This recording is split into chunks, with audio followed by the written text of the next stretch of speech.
remember speaking with a young man, and he was telling me about things that he would do for money to support a heroin habit. He would often trade sex for money, but he also described the kinds of things that he was doing with these older gentlemen in order to make more money. I remember asking him, why are you doing, X, Y, and Z for money? Why not get a job or something else? He said, when I was 4 years old, my mom had a hard time making the rent, and so she began to sell me to men for money. So this is the only thing I know how to do, and I know how to do it really well.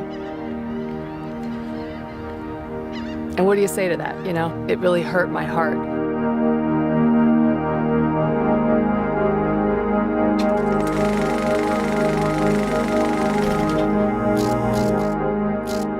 My mom was on drugs. My dad, he would abuse us. It was all boys and I was the only girl. Eventually, I started being molested and raped. They're alone.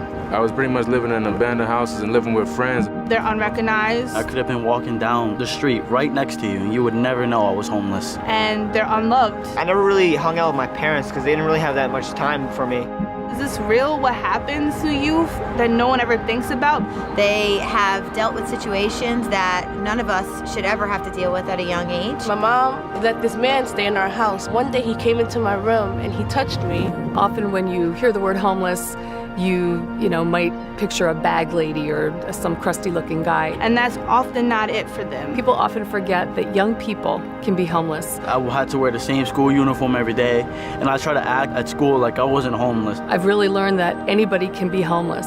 When I was pregnant, I actually had to sleep outside. We get so wrapped up in our own things that we don't realize how much suffering there is around us. It's scary.